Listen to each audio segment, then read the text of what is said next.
40 cars and some of the best drivers in the world. Drop the green flag, and what we hope for is the unpredictable. What we sometimes get is the weird. 15 years ago at Martinsville, Jeff Gordon was on his way to a win after leading the most laps. Then the track thought differently. A piece of concrete through the nose ended his shot at a checkered flag. He's hit something hard. I think something's hit him hard, Mike. When it's not the track, it's something else. Something's wrong with my steering. Danica Patrick's enemy on this day, a shoe.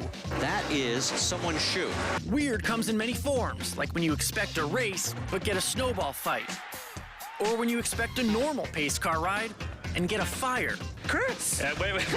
Let's for Clint Boyer. We have a caution for the caution car. Help me, Oprah Winfrey. I'm on fire. Sometimes it's life imitating art. Carl Edwards makes it to the finish line. Run, Carl, run. Sometimes it's wildlife that interrupts. What is he doing?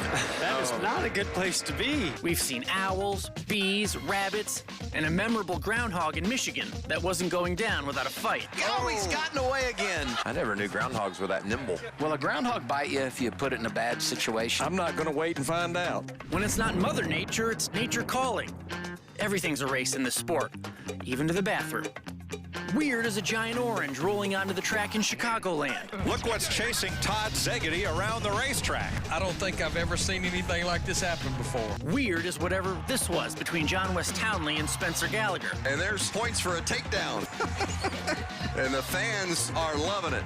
Most of the time, weird is costly or dangerous. Big trouble on the track. A lot of damage to the front of that race car. But on a rare occasion, you end up making money. There was a $5 bill stuck in the grill. Unpredictable may be what we hope for, but it's those weird moments that become unforgettable. It's not often we see drivers get nervous. Rarely are they so focused on what could go wrong rather than the checkered flag. And here's the big one. You reckon. We're in it here, guys. But that's what makes Talladega so different. It's a reputation of danger, decades in the making. They're wadding it up on the back straightaway. Chase Elliott up in the air. Add the pressure of the playoffs, subtract the element of control, and you get the recipe for the most intense race of the year. In the playoff era, this track has been both a nightmare and a dream killer. We're doing everything right. Everything was right. Go back to 2014. Kyle Busch just 6 points out of the championship lead heading into Talladega. Just needed to finish. He played it safe, hung him back. Whoa, trouble back straightaway. Only to see his title hopes end. Destroyed. We are absolutely killed. 1 year later, it was Denny Hamlin who had an 18-point buffer. Denny, make sure that roof hatch is latched. I see. It's a huge gap, bud. Hamlin completed all 500 miles.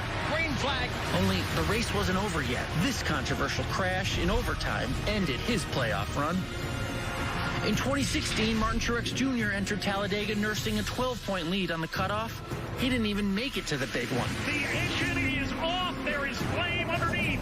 A blown engine ended his title shot just 42 laps into the race. Circumstances have changed.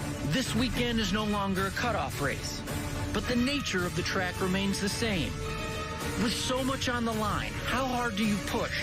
How aggressive should you be? What happens if? All these questions get answered in a split second.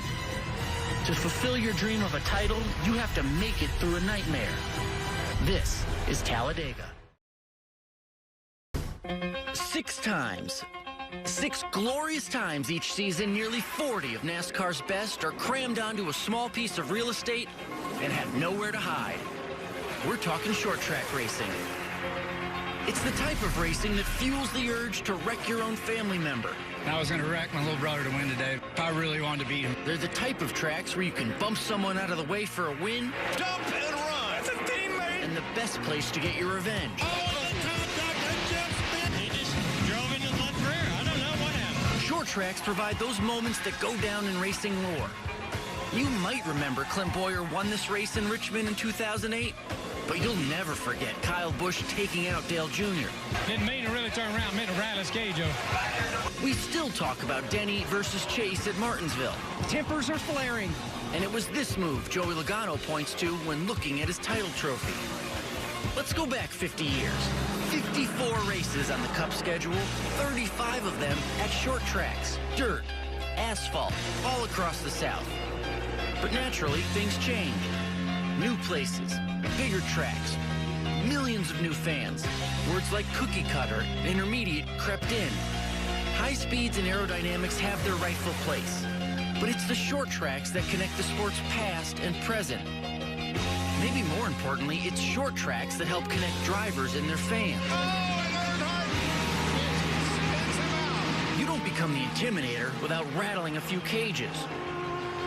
Those fans are talking, and change is coming. Next year's playoff will have more short tracks, and there's likely more on the way.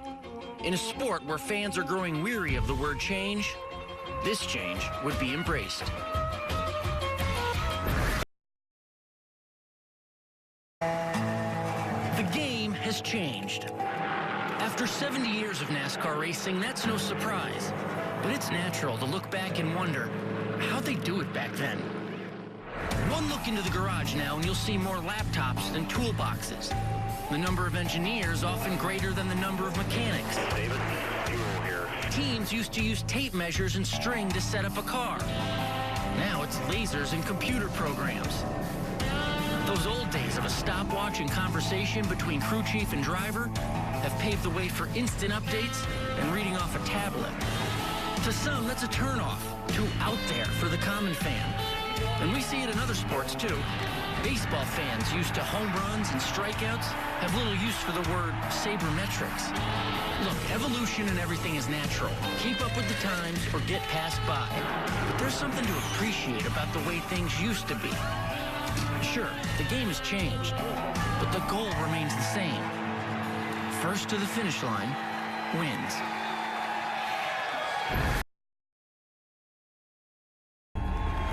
Kyle Busch has his haters, but how can you hate winning? That's really all he's out to do. He's done it so much, he's knocking on the door of 200 NASCAR wins. No, Kyle's 200 won't be the same as Richard Petty's. But you're foolish if you discount what Busch has accomplished. Look at the way he's done it. Win 2 races on the same day? Check. Win 3 races in a weekend? He's done that. Twice. Win at every track on the Cup schedule? Yeah, he finished that last season. But it's not just about the winning. It's the feeling he's created. That no matter the series or vehicle, the rules package or the format, if he's in the race, you know he can win it. How many other drivers can you truly say that about? At age 33, he hasn't even hit his prime. Take a bow, Kyle. It really isn't a question of when he hits 200, it's how many will he get after that.